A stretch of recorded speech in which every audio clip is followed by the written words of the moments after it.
नमस्कार मित्रों। कली हनुवाड़ी के अध्याय 2 यानी कि जल कन्या के दूसरे भाग में आपका स्वागत है। पिछले भाग से अगले भाग को जोड़ने के लिए ताकि आपको एक लिंक मिल सके, मैं पिछले वीडियो से यानी पिछले भाग से आखिरी पैराग्राफ को दोहरा करके इस वीडियो को शुरू करना चाहूंगा। एक तो वह कन्या पहले से ही उर्वा के सुंदर रूप को देखकर मोहित लग रही थी। ऊपर से वह उर्वा के कष्ट की चिंता करने लग गई थी।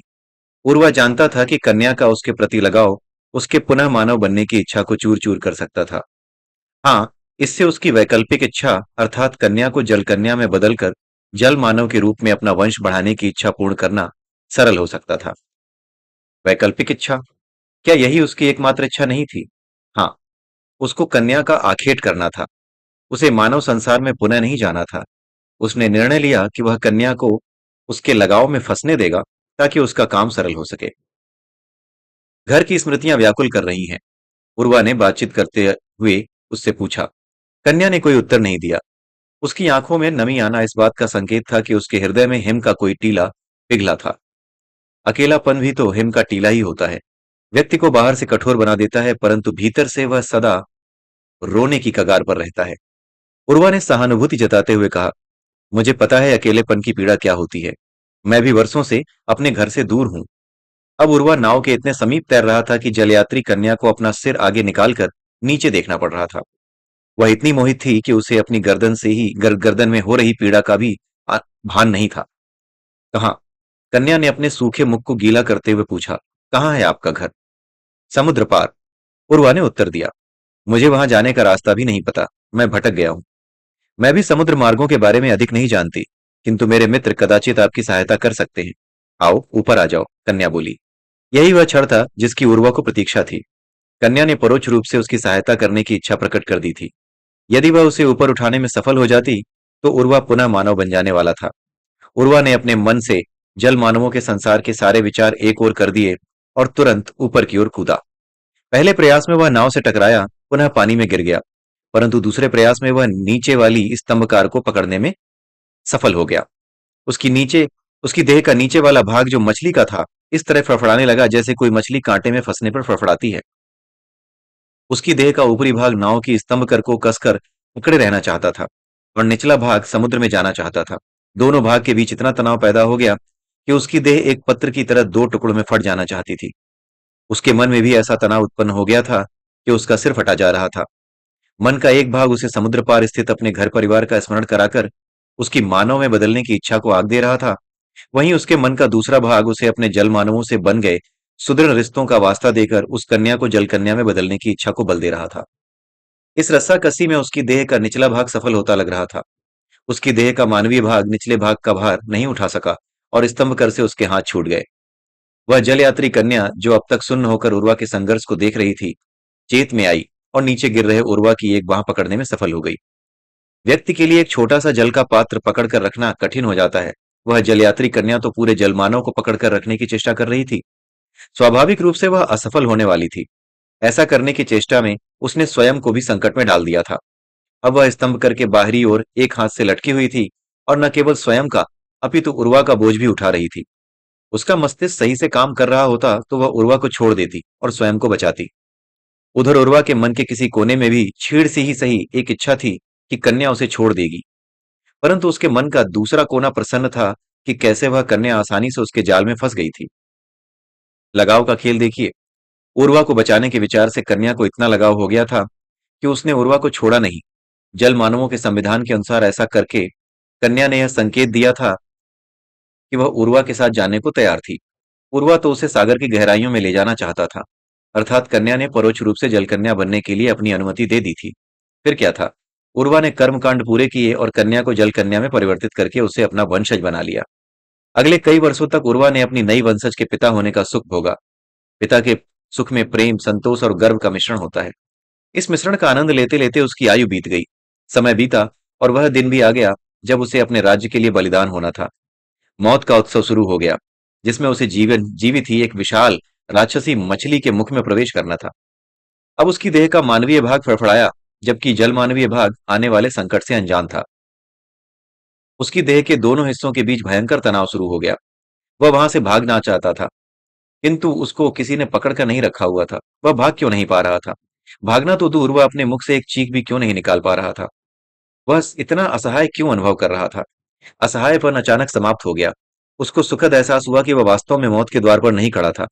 वह तो एक बुरा सपना देख रहा था। वह कोई जलमानव नहीं था, ना ही कोई विशाल मछली उसे कच्चा चबाने को आतुर थी।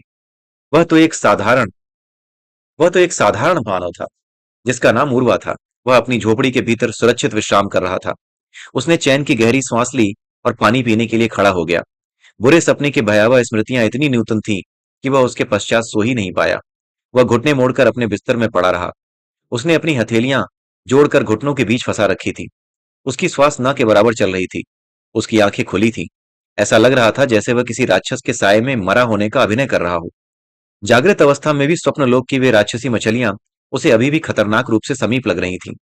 यह बुरा सपना उसे इतनी बार आ चुका था कि वह गिनती भूल चुका था। हाँ, आज का सपना पहले के सपनों से कहीं अधिक विस्तृत था। बाबा ने उसे वादा किया कि यह सपना उसे तब आना बंद हो जाएगा जब उसे जल मानवों के संसार का एक रहस्य पता चल जाएगा। आज उसे सपने में यह रहस्य पता चला कि जल मानव राक्षसों की भांति तामसिक मनसा से आखेट नहीं करते। वे तो स्वतंत्र होना चाहते हैं। और वह बाबा के इस बारे में बताने के लिए सुबह होने की प्रतीक्षा करता रहा। वह आशा कर रहा था कि उसे उस बुरे स्वप्न से सदा के लिए मुक्ति मिल गई थी। सब कुछ तो देख लिया था आज उसने। अब क्या शिक्षा लेनी शेष रह गई थी? और वह नित्य मातंग समाज के कर्मकांडों को संपन्न करने में बाबा की सहायता करता था। सुबह होते ही वह बाबा का हाथ बटाने पहुंचा। आज के कर्मकांड में नारियल के 9 खोपरों के बीच एक एक चींटी को बंद किया गया था। खोपरे कर्मकांड स्थल की परिधि पर रखे गए थे। हवन कुंड में घी की आहुति दी गई और तत्पश्चात उन चींटियों को एक एक करके स्वतंत्र किया गया।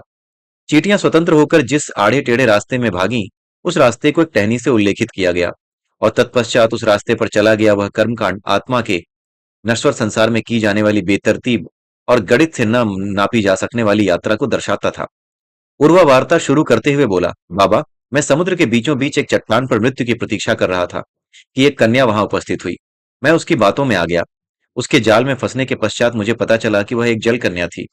उसने मुझे भी जल पुरुष में परिवर्तित कर लिया और मुझे अपने साथ समुद्र की गहराइयों में ले गई। उनके लोक में मुझे एक बहुत ही भावनात्मक रूप से सूखा जीवन जीना पड़ा। और अब आप मन ही मन उस जलकन्या को सदा की तरह भला बुरा कह रहे हो, है ना? बाबा ने एक नारियल के खोपरे के ऊपर से घी से भरी चम्मच घुमाते हुए कहा। उस खोपरे के नीचे एक चींटी बंद थी। मातंगों के लिए कर्मकांड के बीच में वार्तालाप करना नई बात नहीं थी। अपितु वे कर्मकांड से अधिक महत्व ज्ञान की वार्ता को देते हैं।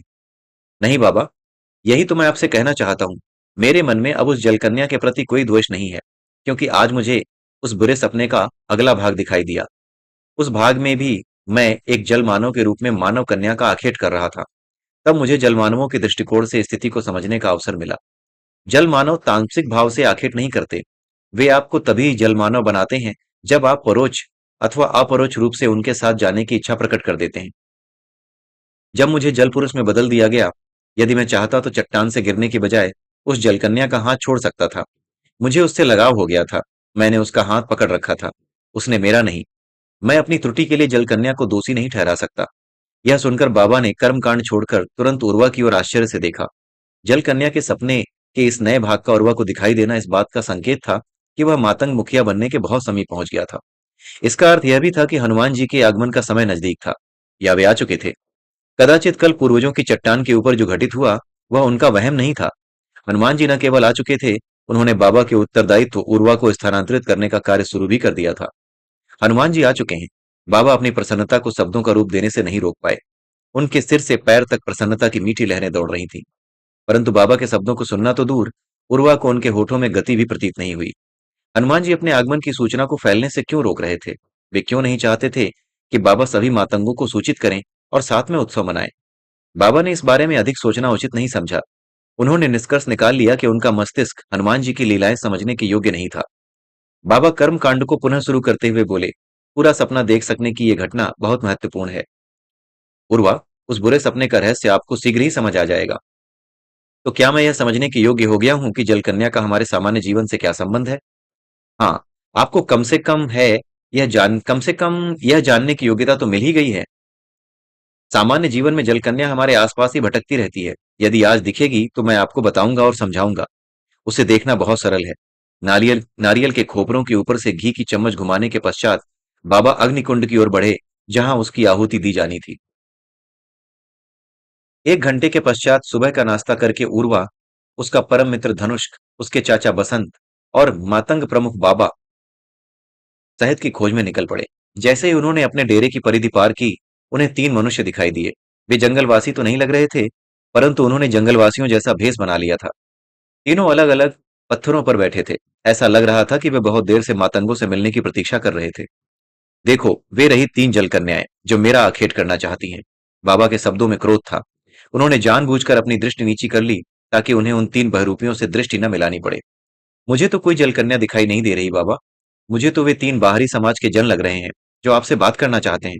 पूर्वा ने उन तीनों को एक दृष्टि से देखते हुए कहा। उसे बचपन से ही बाहरी समाज के जनों से मिलने की जिज्ञासा थी, किंतु इतनी भी नहीं कि वह बाबा की अवज्ञा करके सच में बाहर के जनों से मिलने की चेष्टा करता। बाबा ने बाहरी समाज से बिल्कुल भी संपर्क नहीं साधने का के कठोर निर्देश दे रखे थे। उनके लिए बाहरी जन वे लालची थे जो जंगलों को नष्ट करने पर तुले हुए थे। हाँ उर्वा, आप सत्य कह रहे हो। मैं मिथ्या कह रहा हूँ। ये तीनों जलकन्याएं नहीं है, बाबा चिल्लाते हुए बोले। उर्वा को बुरा नहीं लगा, क्योंकि वह जानता था कि बाबा केवल क्रोधित होने का अभिनय कर रहे थे, ताकि उनके क्रोध को देखकर वे बाहरी जन अपना रास्ता नाप लें, या कम से कम बात करने की चेष्टा न करें। परंतु वे तीनों सामान्य बाहरी जन नहीं थे। उनमें से एक को हनुदास नाम मिला हुआ था। हनुदास अर्थात वह जो हनुमान जी को समर्पित हो। उसने भारी दोपहरी में टोरंटो नगर की भागदौड़ के बीच हनुमान जी के साक्षात दर्शन किए थे। अन्य दो भी बाहरी समाज के पहुंचे हुए संत थे, जिनमें से एक को स्वामी जी तथा दूसरे को ब्रह्मचारी जी का संबोधन प्राप्त था। अभी तो बाबा मातंग उन तीनों से बात करने को भी तैयार नहीं थे, किंतु कुछ दिन की में वे तीनों मातंग जन समाज का भाग बनकर हनुमान जी द्वारा की गई वार्ताओं को संग्रहित करने वाले थे। उनके द्वारा संग्रहित वार्ताओं को कली हनुवाणी नामक पुस्तक के रूप में बाहरी समाज में पहुंचना था। यानी यही पुस्तक जो आप पढ़ रहे हैं, जो सुन रहे हैं। बाबा का बनावटी क्रोध उन तीनों संतों को उनके उद्देश्य से विचलित नहीं कर सका। वे हाथ जोड़कर मातंगों के पास आए और अपनी भाषा में कुछ बोले। मातंगों को कुछ समझ नहीं आया। बाबा ने इस घुसपैठ का क्रोध उर्वा पर निकाला। उन्होंने ऐसे प्रतिक्रिया दी जैसे वे तीनों बाहरी संत उर्वा के बुलाने पर वहां आए हों। उन्होंने उर्वा के हाथ से शहद का खाली घड़ा छीना और उसी के पैरों के सामने भूमि पर दे मारा। घड़ा फूटने की स्थिति में उनकी चिल्लाने की ध्वनि मिश्रित हुई, तो ऐसा प्रभाव उत्पन्न हुआ कि तीनों बाहरी संत हाथ ऊपर करके पीछे हट गए। उन्होंने सांकेतिक भाषा में यह समझाने की कोशिश की कि उनका मातंगों के जीवन में घुसपैठ करने का कोई उद्देश्य नहीं था। रास्ता स्पष्ट हो गया, तो सभी मातंग शहद की खोज में आगे बढ़ गए। वाह, क्या अभिनय था आपका बाबा, अति उत्तम। उर्वा के मुंह से बचकाने शब्द उससे भी अधिक बचकानी हंसी के साथ निकले। बाबा ने अपने माथे पर अतिरिक्त सिलवटें डालकर उसको गंभीर दृश्य देखा। चाचा बसंत कोई भजन गुनगुनाकर ऐसे अभिनय करने लगे जैसे उन्होंने उर्वा के बचकाने शब्दों को सुना ही नहीं। सभी मातंग उर्वा से ज्ञान भरे शब्द सुनने की अपेक्षा रखते थे, बचकाने बोल नहीं। उर्वा 9 वर्ष का था जब मातंगों ने उसमें अपना अगला मुखिया देख लिया था। तब से उस पर दम घोट देने वाले अपेक्षाओं का भार पड़ रहा था। सब उससे यही अपेक्षा करते थे कि वह 80 वर्ष के वृद्ध की तरह बोलचाल करे। वह कुछ भी बोलता था तो मातंग उसके शब्दों में देवताओं का संदेश ढूंढने लग जाते थे। उसने अपने मस्तिष्क में एक ऐसी छलनी डाल रखी थी, जिससे जिसमें से छाने बिना वह कुछ नहीं डाल सकता था बोल सकता था। यदि उसकी ठहाके लगाने की स्वाभाविक इच्छा होती, तो छलनी से छानकर वह मात्र मुस्कुराने की इच्छा में बदल जाती थी। यदि उसकी इच्छा मित्रों के साथ गपशप करने की होती, तो छलनी से छनकर वह मौन की इच्छा में बदल जाती थी। केवल उसका परम मित्र धनुष्क उसके वास्तविक रूप को जानता था। उर्वा एक साधारण नौजवान था, जिसकी इच्छाएं साधारण थीं। देवताओं ने उसे ही मातंगों का नेतृत्व करने के लिए क्यों चुना था? यह प्रश्न उसके मन में सदा उठता रहता था। वैसे अच्छा ही हुआ। धनुष ने उर्वा की बचकानी बातों से उत्पन्न हुए तनाव को समाप्त करने का प्रयत्न करते हुए कहा। अच्छा हुआ कि शहद का घड़ा फूट गया। अब हमें एक घड़ा कम भरना पड़ेगा। धनुष की बात उर्वा की बात से भी बचकानी थी। अतः उर्वा ने स्वयं ही स्थिति संभाली। ज्ञान वार्ता शुरू करते हुए उसने पूछा, बाबा, जल कन्या का रहस्य क्या है? क्या आपको उन बाहरी जनों की जगह 3 जल कन्याएं दिखाई दी? बाबा मातंग ने उत्तर दिया, कोई भी आत्मा जिससे आप जुड़ गए हैं, जिससे आपको किसी भी प्रकार की आसक्ति है, वह आत्मा आपके लिए जन कन्या है, क्योंकि वह आत्मा अपने बुरे कर्मों के सरोवर में आपको डुबा देती है। मेरी आसक्ति तो धनुष से भी बहुत है बाबा। तो क्या वह अपने बुरे कर्मों के सरोवर में मुझे डुबा रहा है? उर्वा ने पूछा। बाबा ने अपने कंधे के ऊपर से एक दृष्टि धनुष पर डालते हुए उर्वा को उत्तर दिया, हाँ। यदि आपका आपके मित्र के प्रति लगाव है, तो अवश्य आप उसके बुरे कर्मों के सरोवर में धीरे धीरे डूबते जा रहे हो।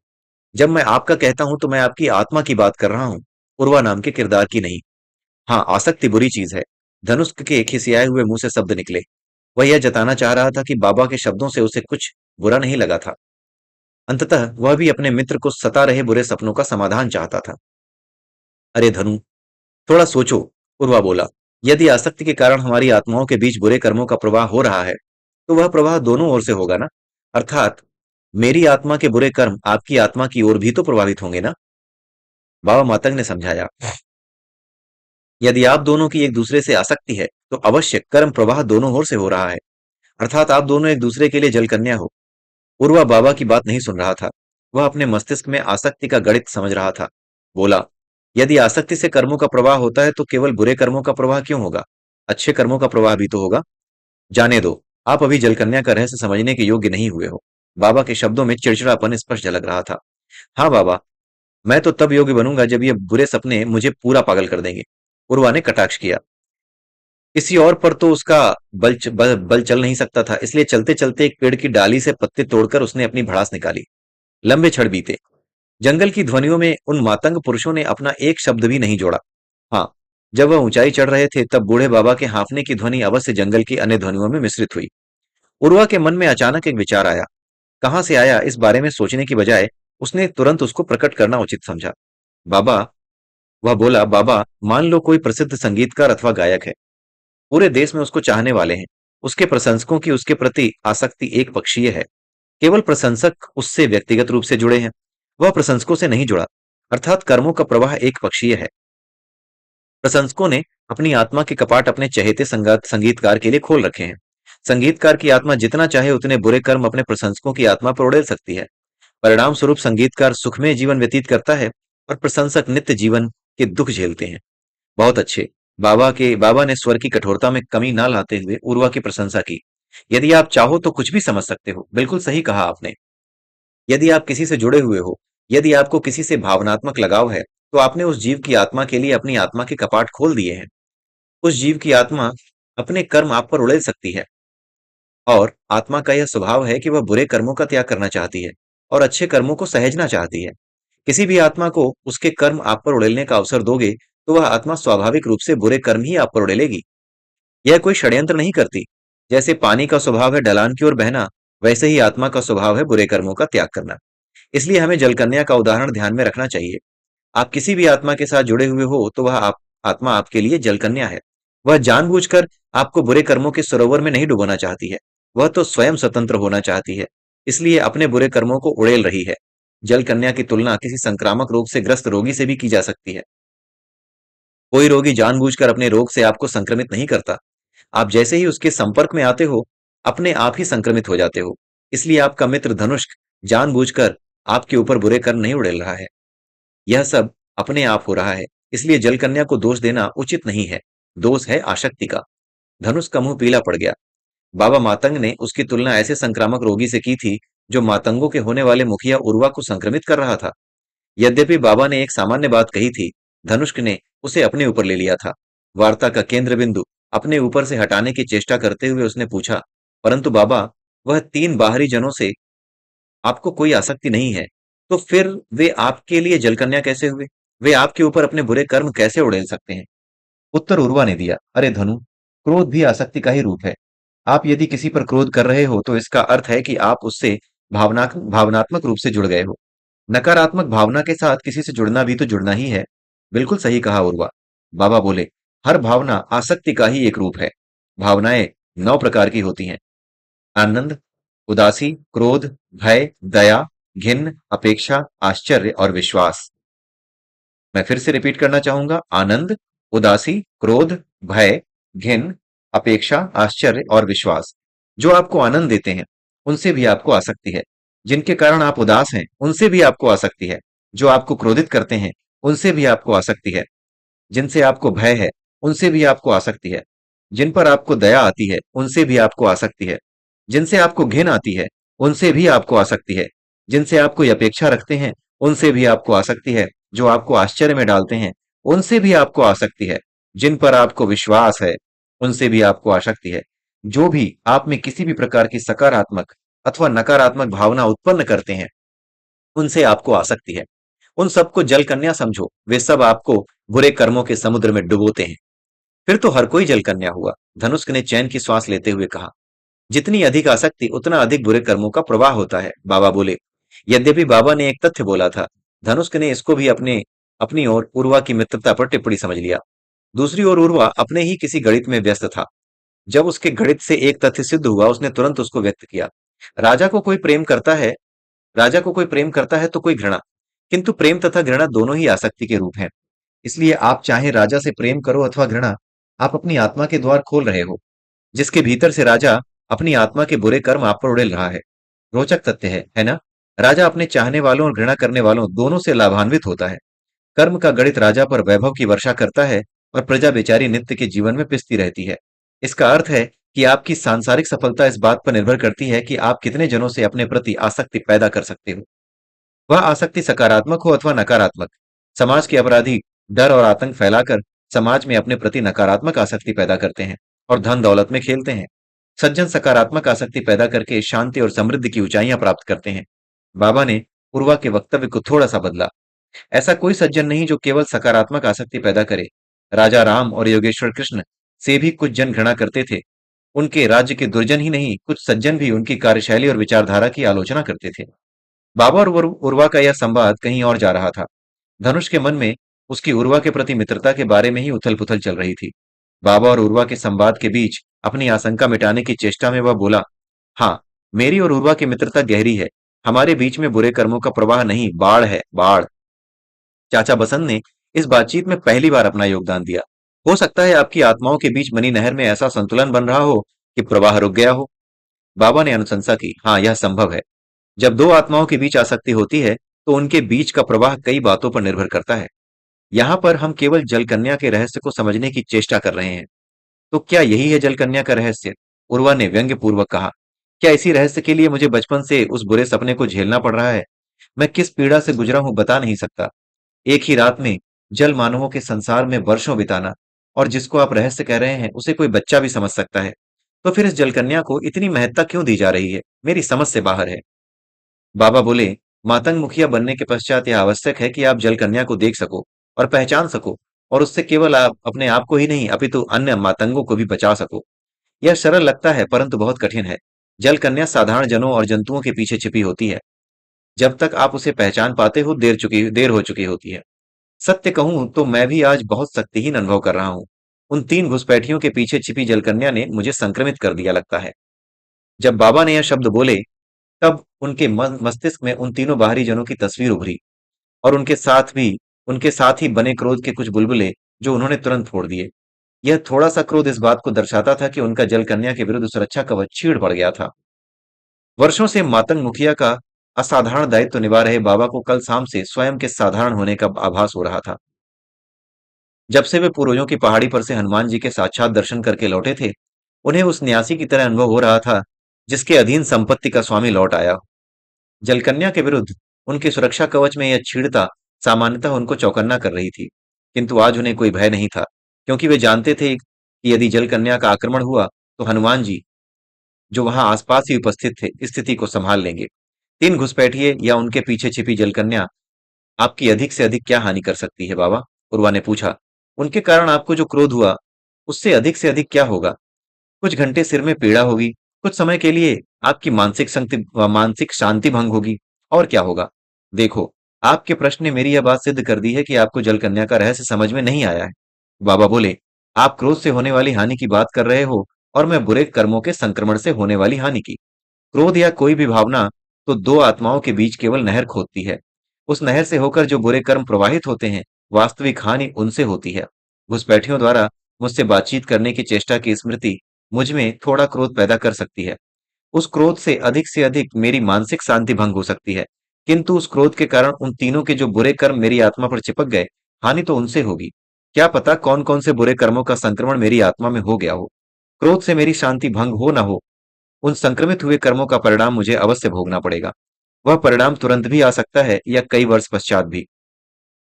बुरे कर्म वो बीज हैं जो अपने विषैले फल कभी भी दे सकते हैं। उससे भी चिंता की बात यह है कि जो बुरे कर्म उन तीनों से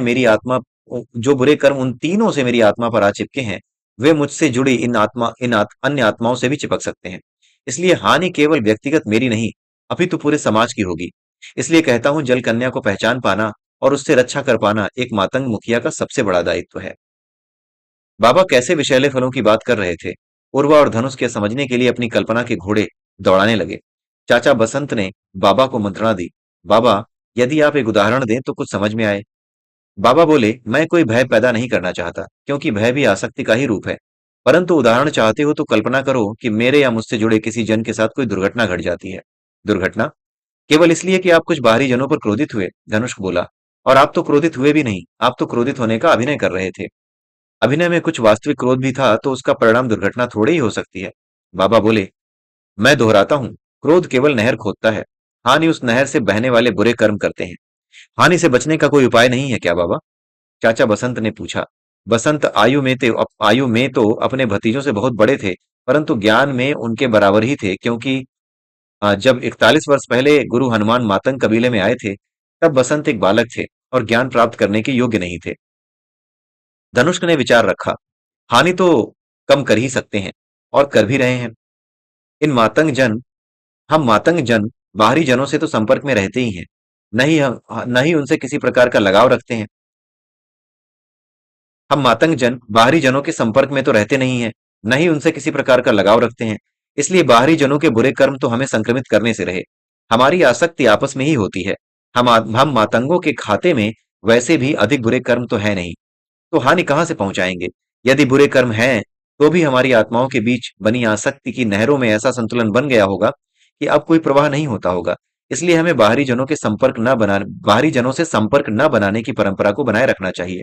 यदि संपर्क हो भी जाए तो बाबा मातंग ने उर्वा की ओर अपेक्षा पूर्वक से देखा। उर्वा ने निराश नहीं किया। वह बोला, तो हमें भावनाओं में बहने की बजाय भावनाओं का अभिनय करना चाहिए, जैसे आपने किया।